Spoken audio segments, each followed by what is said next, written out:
안녕하십니까. 화학공학 안창호입니다. 오늘 이 시간에는요, 전에 제가 전 시간에서 예고했던 것처럼 유체편에 대한 이야기를 쭉 정리를 할 거거든요. 전 시간에 우리가 화학공학이라는 어떤 부분에 있어서 여러 가지 뭐 사이클이라든지 뭐 동력기관 또는 냉동기관까지 우리가 쭉 정리를 해 보았는데요. 아마 여러분들께서 되게 어렵다라는 생각 많이 하셨을 겁니다. 사실 이 화학공학 부분에서 화공연력학 부분이 비중 자체가 대단히 뭐 높다 뭐 이렇게 표현하는 것도 있지만 실질적으로 우리가 보통 주요하게 생각해야 될 부분은 사실 저번에 제가 매번 강조했던 각각의 사이클 그리고 그 사이클에서의 과정 그 과정과 그 부분을 우리가 연력학적으로 우리가 해석하는 거 물론 결과식들이 여러 가지가 나왔었지 않습니까? 뭐 온도나 또는 압력이나 부피나 이런 관계를 가지고 우리가 해석하는 여러 가지 관계식들이 나와져 있는데 그러한 관계식들은 문제를 풀어가면서 바로 주요학 많이 사용되는 관계식, 출제 빈도가 높은 관계식들 위주로 정리를 해가는 어떤 그런 공부 방법을 해보시는 것을 제가 추천해 드리겠습니다. 그러면 여기 유체편에 관련된 내용 바로 유체역학 부분에서 가장 많이 출제가 되는 게 뭐냐 실질적으로 우리가 보면 제가 쭉 기출문제를 확인해 봤을 때 실질적으로 이 유체편이 매번 두 문제에서 세 문제 이상 많이 출제가 되는 파트죠.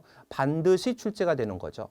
뭐 유체에 대한 뭐 충류나 난류 또는 뭐 여러분들 그 레일로즈 수라는 것도 우리가 좀 이따 보게 될 건데 뭐 이러한 것들 즉 충류와 난류를 구분하는 수 그리고 전단 속도와 전단 응력 그리고 그걸 가지고 우리가 이야기하는 유체의 종류 뉴턴 유체와 비뉴턴 유체가 있지 않습니까? 자, 이런 것들 그리고 제가 지금 문득 생각이 나지 않는데 연속 방정식 같은 것들 있죠? 연속 방정식 즉 유체에 대한 역학적 에너지 보존의 법칙 관련된 관계식 같은 것들이 있거든요. 그리고 이제 뒤쪽에 보면 이제 압력이라든지 뭐 여러 가지 부력 이런 어떤 물리적인 특징들 이러한 것들을 주로 많이 출제가 되는 어떤 내용들이 되겠거든요. 그런 부분들을 좀 정리해 주실 필요가 있고 그 다음에 이제 분리공정과 분체 조작에 대한 이야기도 있는데요. 자, 이 부분에 대해서 여러분들 일부가 일반적으로 뭐 물질의 전달, 뭐 열의 흡수, 열의 전달, 뭐 이런 과정에 대한 이야기를 아마 가지고 문제가 출제가 되는 거기 때문에 거기에 키워드를 잡아서 여러분들께서 공부를 좀 해 주셨으면 합니다. 자, 다시 말씀드리지만 이 유체 부분은요, 반드시 여러분들 화공 부분에 대한 화학공학 부분에 대한 공부를 하셨을 때 반드시 중점적으로 다른 파트에 비해서 비중을 더 높게 공부를 해야 될 파트라는 거 미리 일단 여러분들한테 말씀을 드리고 하나하나 세부적인 설명을 해 보도록 하겠습니다. 자, 그러면 유체. 자, 유체에 대한 정의를 한번 쭉 정리를 해 보았는데요.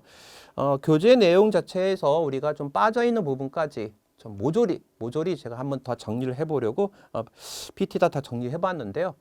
자, 일단 유체에 대한 이야기를 보면요. 유체의 정의를 보면 우리가 흔히 이야기하는 기체라든지 또는 액체 그리고 플라즈마. 이 플라즈마라는 자체는 여러분들 원자핵과 전자가 이렇게 분리되어 있는 상태. 우리가 보통 원자라고 이야기를 하게 되면 중심에 원자핵이 있고 그 둘레를 전자가 돌고 있다라는 우리가 일반적인 어떤 이야기로 많이 하지 않습니까? 근데 이제 이게 플라즈마라는 자체는 말 그대로 원자핵과 전자가 분리가 되어 있는 상태.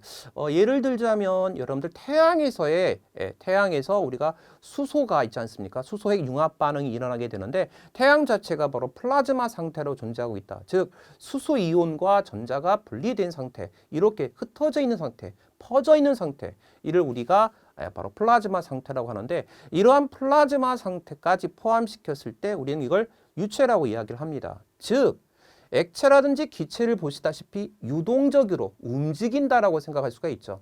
고체의 경우는 분자 간 인력이 매우 강하게 결합되어 있기 때문에 일반적으로 움직이지 않습니다. 유동성이 거의 없어요. 거의 없다라고 말하는 게 아니라 확실하게 없다고 봐야 되겠죠.